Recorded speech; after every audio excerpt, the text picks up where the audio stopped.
오늘은 2024년 6월의 마지막 주일입니다. 올해의 딱 반의 시점에 이르렀습니다. 특별히 더불어숲교회가 설립 예배, 첫 예배를 드린 지가 오늘로 995일입니다. 이번 주 금요일에 1000일이 됩니다. 한 해의 중간에 있는 시점에 또 더불어숲교회가 1000일이 되어가는 이 시점에 어떤 마음이 가장 많이 들겠습니까? 역시 시간은 빠르다, 이런 생각을 많이 할 수 없습니다. 여러분, 반년 동안 학교에서 또 직장에서 교회에서 수고 많으셨습니다. 오늘 예배를 통해 우리의 상반기를 돌아보고 반성하고 또 하반기를 준비하는, 다짐하고 기도하는 시간을 가질 수 있으면 좋겠습니다. 서울에서 부산까지 제일 빨리 가는 방법을 아십니까? 어느 분이 이야기하기를 인천, 서구, 청라 이 지역에서는 어디를 가든지 다 1시간이랍니다. 부산을 갈 때도 비행기 타고 1시간, 서울 갈 때도 지하철 타고 1시간, 인천에 저 멀리 떨어진 곳으로 갈 때도 1시간. 그래서 우리가 있는 곳에는 어디를 가든지 1시간이다, 이렇게 말하는 것을 들은 적이 있습니다. 서울에서 부산까지 얼마 전에 장례 때문에 갔다 왔는데 제일 빨리 가는 방법이 뭘까요? 비행기? KTX? 정답은 사랑하는 사람과 함께 가면 그게 제일 빠른 겁니다. 조선시대 유명한 기생 황진이는 사랑하는 님을 그리워하며 이런 시조를 읊조렸습니다. 동짓달 기나긴 밤을 한 허리를 베어내어 춘풍 이불 아래 서리서리 넣었다가 오롯님 오신 날 밤이어든 구비구비 별이라.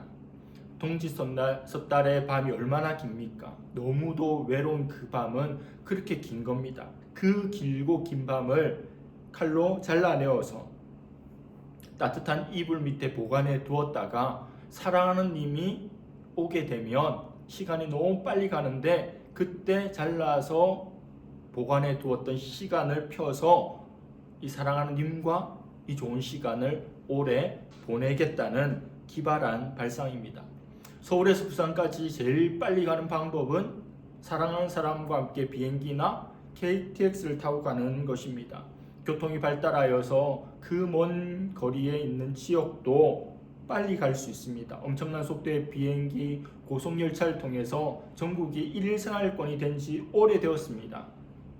그런데 이러한 교통수단보다 더 빠른 것이 있습니다. 뭘까요? 여러분 다 아는 시간입니다. 시간이 너무너무 빠릅니다. 오늘 아침에도 새벽에 일어나서 성경 보고 아파트를 돌면서 산책하면서 기도하면서 지나온 시간을 돌이켜보고 또 설교 말씀 준비를 하다 보니 내 인생을 돌아볼 때 시간이 빨리 간다고 느끼지 않은 때는 초등학생, 중고등학생 정도였던 것 같아요. 그 이후부터는 엄청난 속도로 시간이 지나간다는 겁니다. 오늘 9절 하반절과 10절에 뭐라고 말씀합니까? 우리의 평생이 순식간에 다하였나이다. 우리의 연수가 70이요 강건하면 80이라도 그 연수의 자랑은 수고와 슬픔뿐이요 신속히가니 우리가 날아가나이다. 우리의 평생이 순식간에 다 됐대요. 우리 인간의 세월이 연수가 70년, 건강하게 오래 살면 80년이라고 이야기합니다. 오늘이 올 한 해의 중간 정도잖아요. 이 말씀에 의해서 저를 보면 이미 반환점을 돈 나이입니다. 강건한 것을 80이라 치더라도 40이 넘었으니 이미 반환점을 많이 돈 거죠. 우리 인생이 긴 것 같지만 너무 짧습니다. 70이고 건강해도 80입니다. 그런데 그 짧은 인생의 시간이 심지어 빨리 지나가기까지 합니다. 객관적으로도 짧은데 주관적으로 날아가는 것처럼 느껴진다는 겁니다. 시편 90편의 시인은 모세입니다.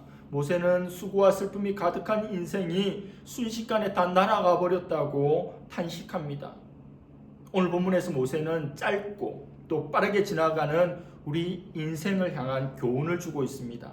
그것은 바로 우리 날 계수함의 지혜를 가지라는 겁니다. 12절입니다. 우리에게 우리 날 계수함을 가르치사 지혜로운 마음을 얻게 하소서. 성도는 우리 날들을 계수 세어보는 지혜로운 마음을 가져야 합니다. 날들을 세어본다는 것은 어떤 의미일까요? 살아온 날들을 헤아려 보는 걸까요? 더하는 걸까요? 아니면 앞으로 남은 살아갈 날을 빼나가는 걸까요? 어떻습니까? 어린 학생들이나 젊은 청년들은 대개 더하기를 할 겁니다. 그들은 나이 먹는 게 좋습니다. 너 몇 살이야? 난 너보다 2살 많아. 이런 게 좋은 거예요. 나이를 세면서 19살, 21살, 25살 이렇게 세면서 미래에 대한 꿈을 가지고 계획을 세우고 그 희망에 부풀어 있습니다. 그러나 성경은 젊다고 할지라도 앞으로 살아갈 날이 더 많다 할지라도 진정한 지혜자라면 내가 살아온 날을 계산해서 20년, 25년 이렇게 할 게 아니라 앞으로 살아갈 날, 정확히 알지 못하지만 살아갈 날을 미리 헤아려 보는 자세를 가져야 한다는 겁니다. 그래야 유한한 우리 인생이 무엇을 하며 어떻게 살 것인지가 선명해집니다. 내게 남아있는 것을 늘 계산하고 알고 있어야 된다는 거예요. 남은 날들을 카운트다운 할 수 있는 지혜가 있기를 바랍니다. 성경이 말하는 지혜가 무엇입니까? 하나님을 아는 것이 지혜입니다. 하나님을 경외하는 것이 지혜입니다. 시편 90편은 시편에 수록된 150편 시편 가운데 가장 오래된 시입니다. 모세의 유일한 시입니다. 수천 년 전에 모세가 기록한 시입니다. 그런 인간이 자기 자신을 의지하는 것이 얼마나 어리석은 것인지를 교훈합니다. 그리고 우리가 진정으로 붙들어야 할 분이 하나님 한 분밖에 없음을 우리에게 가르칩니다. 우리에게 남은 날들을 계수할 수 있는 지혜, 내게 남은 날들이 얼마 있는지를 계속 카운트다운 할 수 있는 지혜는 무엇을 의미합니까? 불확실한 미래를 살아가는 너무도 연약한 우리 인생을 날마다 생각해 보라는 겁니다. 날마다 우리 한계를 인식하고 언젠가는 임하게 될 그 죽음의 때를 생각하면서 지금 이곳에서 어떤 마음으로 어떤 자세로 어떻게 살 것인지를 늘 고민하고 치열하게 살라는 겁니다. 자기 자신만 보고 눈앞에 펼쳐질 세상만 바라보고 울고 웃는 것이 아니라, 정신없이 달려가는 것이 아니라 위에 계신 하나님을 보고 하나님을 통해 자기 자신을 의식하게 될 때, 우리 인생이 이런 거구나, 내 인생이 이런 거구나, 내 삶이 이런 거구나 생각할 수 있다는 겁니다. 그렇다면 우리 날 계수함의 지혜를 우리가 가져야 할 텐데, 그러한 지혜를 가지고 우리가 어떻게 살 것인지 2가지를 말씀드리고자 합니다. 우리 날 계수함의 지혜, 앞으로 남은 날들 20년, 25년, 10년 이런 날들을 계산하고 난 후에 우리는 어떻게 살아가야 할까요? 첫 번째는 영원을 소망해야 합니다. 우리가 우리 날들을 계수할 때 느끼는 것은 무엇입니까? 너무 짧고 너무 빨리 지나간다는 겁니다. 하루하루 우리의 날들이 줄어가니까, 그것도 너무 빨리 줄어가니까 내가 세상 떠날 날이 날로 가까워지고 있구나 생각 안 할 수 없다는 거죠. 허탈한 마음이 듭니다. 또 안타까운 마음이 듭니다. 세월을 붙잡고 싶지만 붙잡을 수가 없죠. 나이가 들면서 어떤 일들이 일어납니까? 예전에 있지 않았던 신체의 변화, 정신적인 변화들이 일어납니다. 뱃살이 나옵니다. 예전에는 밤에 잘 때 아무리 많이 먹어도 자고 일어나면 배가 쏙 들어가서 살찌는 게 소원이었는데, 이제는 적게 먹어도 그대로 남아있어요. 나이가 들었다는 거죠. 피부에 주름이 많아집니다. 핸드폰을 볼 때 예전에는 그냥 봤는데 이제는 조금 멀리 봐야 돼요. 예전에 이해하지 못했던 일들이 일어나고 있습니다.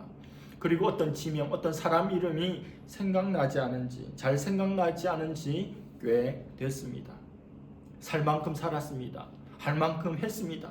근데 내가 뭐 했나 이렇게 돌아보면 이 세상에 내세울 만한 이렇다 할 성취가 적습니다.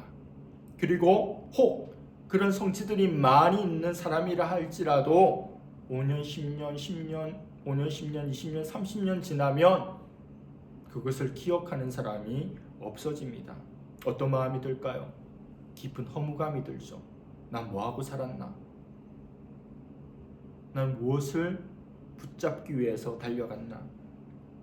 3절부터 6절입니다.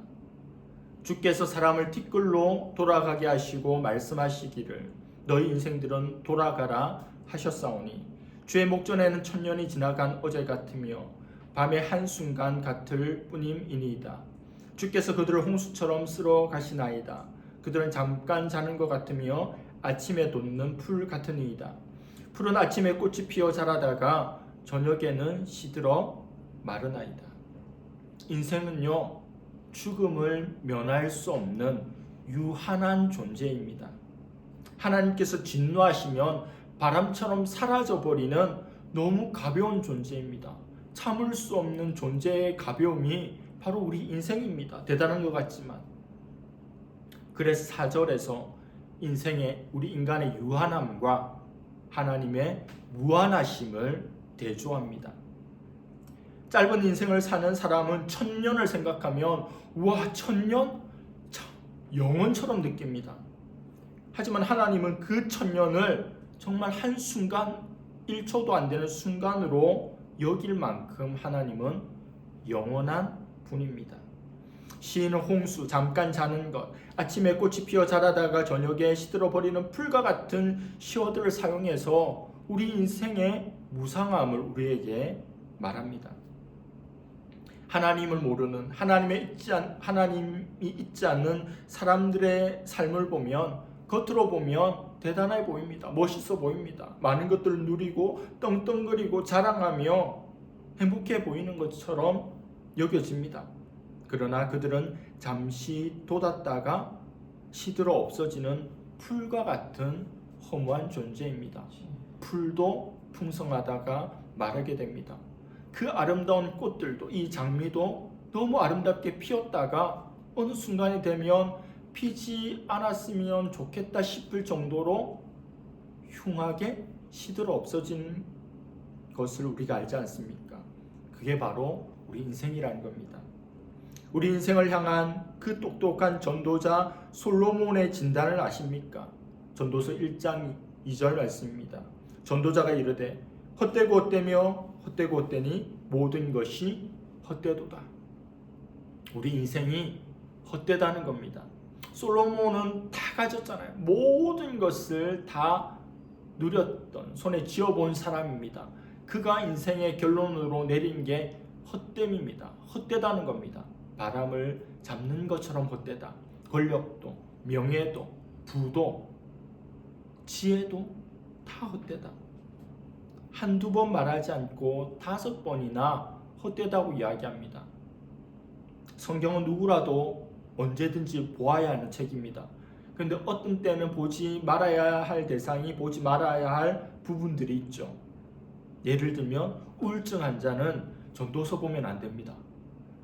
뭐 하려고 전도서를 보니 모든 게 헛되대요.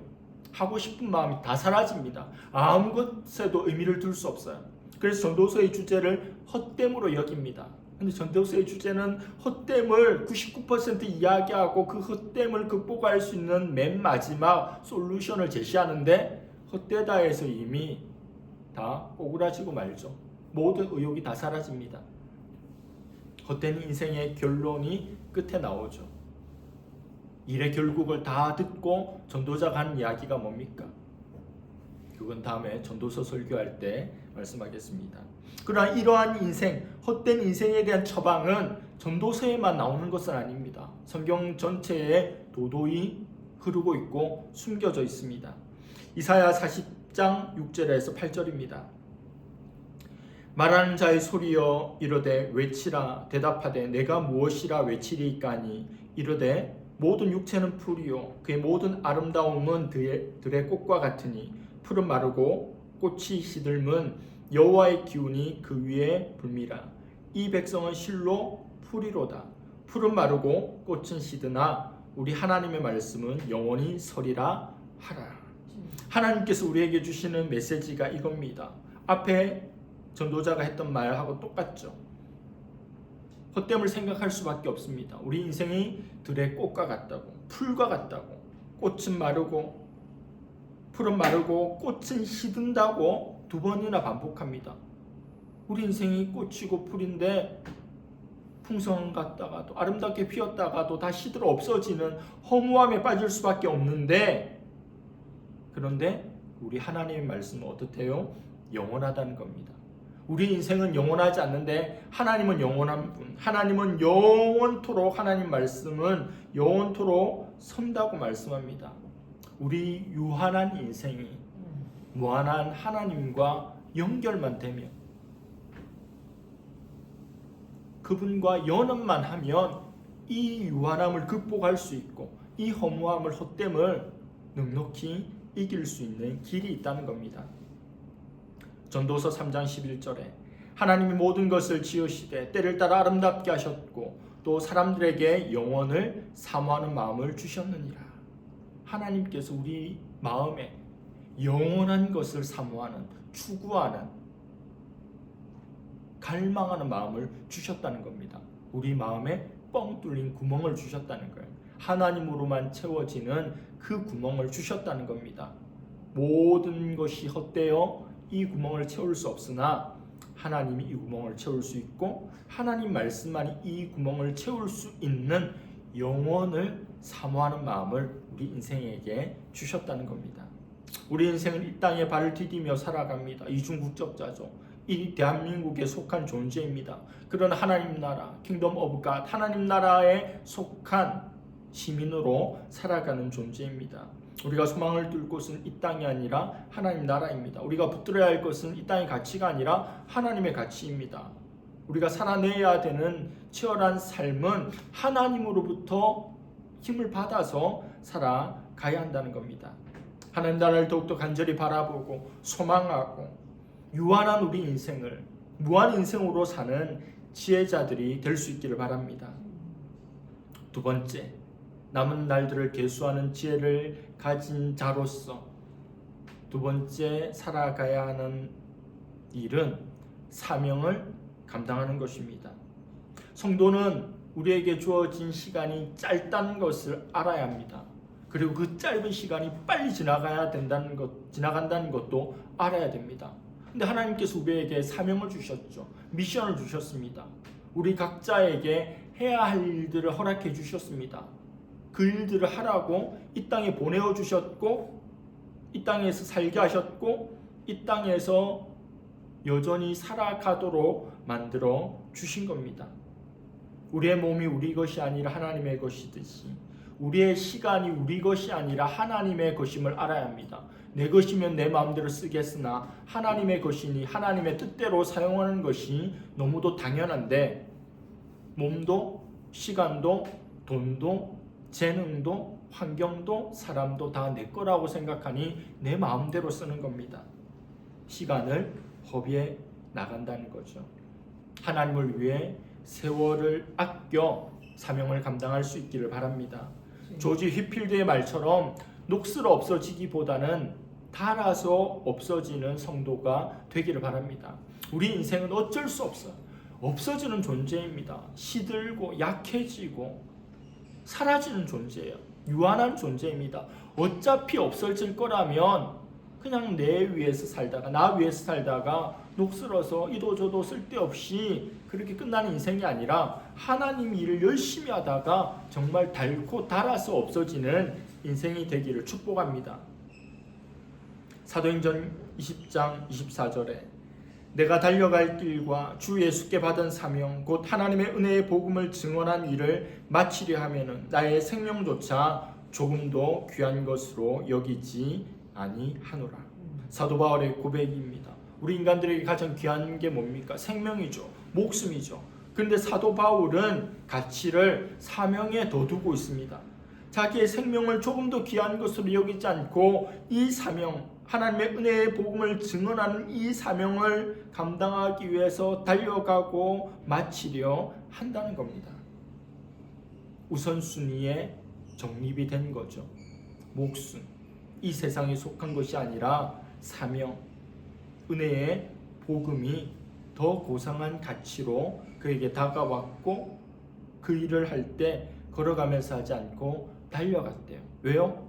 시간이 짧고 그 시간이 빨리 지나가니까 머뭇거릴 시간이, 허비할 시간이 없다는 겁니다. 우리 인생은, 우리 생명은 시간으로 구성되어 있습니다. 그래서 내가 시간을 낭비한다. 시간을 낭비하는 것은 우리 인생을, 생명을, 목숨을 낭비하는 것 같습니다. 제가 싫어하는 표현들이 많이 있는데 그 중에 하나가 시간을 죽인다. 죽일 게 없어서 시간을 죽이고 있어. 시간을. 어떤 영화 킬링타임용으로 추천합니다. 킬링타임, 시간을 죽이는 용. 아무 재미도 없고 별로 의미도 없는데 시간이 24시간 주어졌으니 2-3시간 없애야 되는데 거기 앉아서 8,000원, 요즘 8,000원도 아니죠. 뭐 13,000원 내고 2-3시간 죽여줄 수 있는 영화라는 겁니다. 안타까운 일이죠. 시시각각으로 지금도 우리 시간을 깎아 먹고 사는 것이 우리입니다. 오늘 하루를 저녁 때 오늘 하루 살았다, 잘 살았다 이렇게 하죠. 정확한 표현은 오늘 하루 죽었다는 겁니다. 지나온 세월들을 더하면 산 거지만 남은 날들을 빼나가면 오늘 하루 죽은 거잖아요. 오늘 하루 잘 살았다 이런 마음과 오늘 하루 잘 죽었다 이런 마음 쓰는 표현에 따라서 와닿는 것은 많이 다를 겁니다. 우리의 삶의 차이가 나죠. 모든 삶의 차이가 납니다. 이 삶의 차이는 어디에서 나오는 겁니까? 우리의 생명, 우리의 시간을 깎아 먹은 것의 결과물로 나타나는 겁니다. 고3 수험생들은 한 해만 공부한 건 아니겠지만 고3이라는 시간 그 전체를 들여서 수능 점수와 바꾸는 일을 하고 있죠.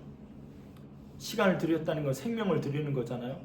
1년이라는 생명을 들여서 수능 점수하고 맞바꾸고 있어요.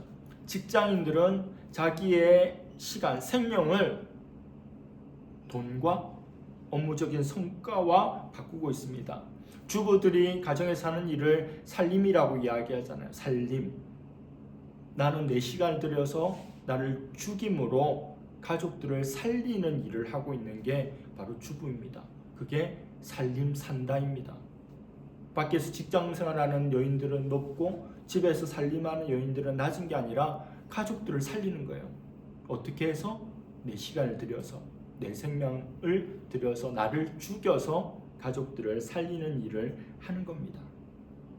이 소중한 시간을 사명을 발견하는 데 사용하고 발견한 사명을 이루어가는 데 사용할 수 있기를 축복합니다.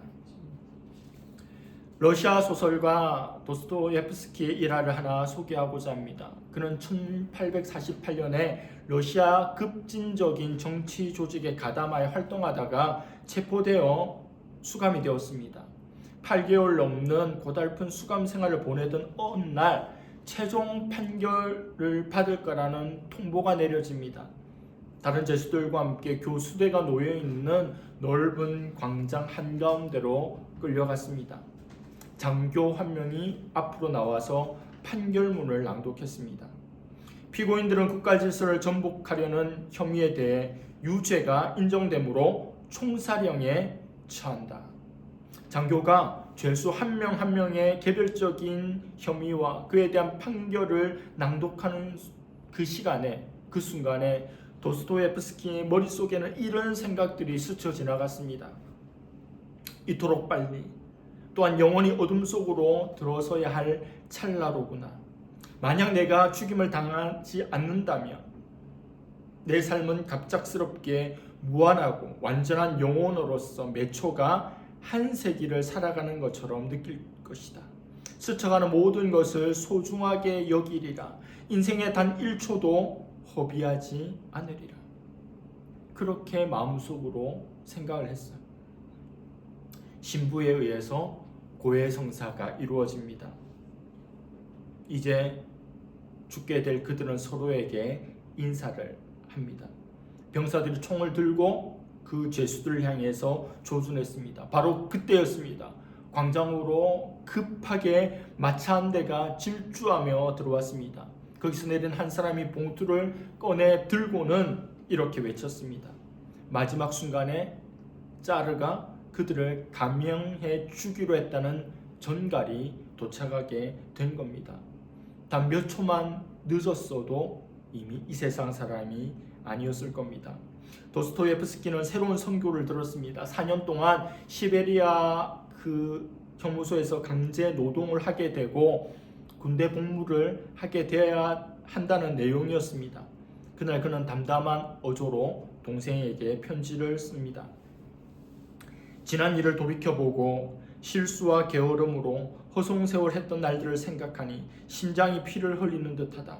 인생은 신의 선물, 모든 순간은 영혼의 행복일 수도 있다는 것을 젊었을 때 알았더라면 이제 내 인생은 바뀔 것이다. 다시 태어난다는 말이다. 그렇게 편지를 보냈습니다.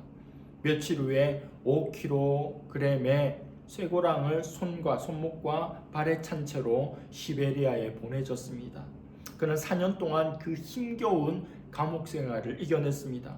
글을 쓰는 것이 허락되지 않았기에 머리로 소설을 썼고 쓸 수 없었기에 그걸 머릿속으로 다 외워버렸습니다.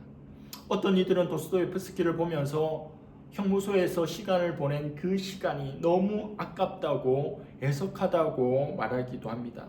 그럴 때마다 그는 오히려 화를 내면서 그런 경험이 있음에 감사한다고, 그것으로 인해 내가 어떤 괴로움도 느끼지 않는다고 말했다고 합니다. 죽음의 순간에 그는 자신의 인생을 허비했다는 것을 깨달았다고 이야기합니다. 1881년 죽는 날까지 그는 미친 듯한 속도로 집필하여 죄와 벌, 악령, 카리마조프가의 형제들 등을 발표했습니다. 마치 매일매일이 자기 인생의 마지막 날이라도 되는 것처럼 글을 썼습니다. 말씀을 마무리하고자 합니다. 누가복음 12장에 보면 주인이 청지기들에게 집안일을 맡기고 출타하는 이야기가 나옵니다. 그 주인의 비유가 나옵니다. 청지기가 주인의 마음을 헤아리고 그 말대로 열심히 집안일을 했을 때 주인이 언제 오게 되면 내가 일한 것에 대한 보상과 칭찬을 받게 되겠지만 자신의 일을 태만히 했다면 주인이 와서 책망하게 될 것이라는 말씀입니다. 하나님은 우리를 이 세상에 보내주셨습니다. 우리에게 모든 것들을 허락해 주셨습니다. 그것을 관리하도록 맡겨주셨습니다. 우리에게 주신 하나님은 그것을 찾으실 겁니다. 물으실 겁니다. 그 대표적인 것이 시간입니다. 우리는 시간의 청지기가 되어야 합니다. 남겨진 우리의 시간을 계수하는 하반기가 될 수 있기를 바랍니다. 시편 90편은 영혼을 사모하는 인생의 존재론적 문제를 고찰하는 시입니다. 우리 인생은 무상합니다. 헛됩니다. 우리 인간들의 수고는 슬픔만을 가져올 뿐입니다. 우리 인생이 허무함과 덧없음을 깨달아야 합니다. 그럼 우리 인생의 유일한 희망은 하나님입니다. 우리는 짧고 험한한 인생의 존재들이지만 그것과 극명하게 대비되는 하나님의 광대하심과 무한하심과 풍성하심에 잇댈 수 있기를 바랍니다. 이 세상에 어떤 소망이 없음을 알고 하나님과 접붙임 바 된 그 은혜로 말미암아 진정한 행복을 누리고 하반기를 승리할 수 있는 그런 저와 여러분들 될 수 있기를 간절히 바랍니다. 기도하겠습니다. 하나님 아버지 감사합니다. 오늘 모세의 시편인 90편을 살펴보았습니다. 하나님 우리 날 계수함의 지혜를 허락하여 주시옵소서. 우리에게 남겨진 시간들을 헤아려 보고 어떻게 살 것인지를 치열하게 고민하고 살아나갈 수 있기를 원합니다. 영혼을 사모하고 소망하게 하여 주시고 우리의 사명을 향해서 전력 투구할 수 있는 우리가 되기를 원합니다. 지난 6개월을 인도하신 하나님께 감사를 드리며 또 불충한 것에 대해서 반성하며 회개합니다. 남겨진 6개월 사도 바울과 같이 달려갈 수 있는 우리 모두가 되게 하여 주시옵소서. 감사드리며 예수님의 이름으로 기도드립니다. 아멘.